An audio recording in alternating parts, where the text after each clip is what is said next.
هایی که ریشش سفید مشکیه، ساقه هاش پایینش نارنجیه و پایین ماش دکلور است. میخواین یک دستش کنید، باید چه کار کنید بچه؟ ببینید برای یک دست کردن این موها اگر مشتری رنگ‌های روشن میخواد، رنگ‌های شماره 8 میخواد، اگر رنگ شماره 8 رو بذاری 8 دکلور رو کاور میکنه، ولی نارنجی موها رو به هیچ عنوان نمیتونه کاور کنه. زور نارنجی بیشتره چون نارنجی پایه 6ه.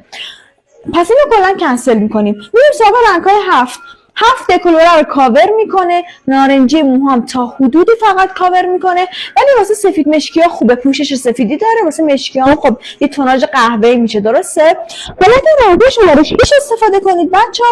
شماره 6 قطعا دکلوراتون رو کاور میکنه، اونم یه رنگ با دوام.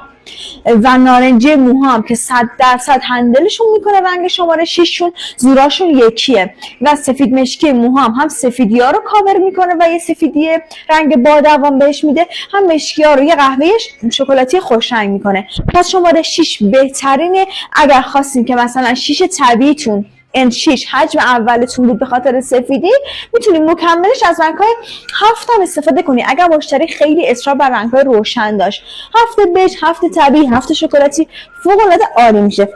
شاید براتون سوال باشه که من ریشه و ساقه رو همزمان با هم باید بزنم؟ بله، برای اینکه میخوای یک دست کنی باید ریشه و ساقه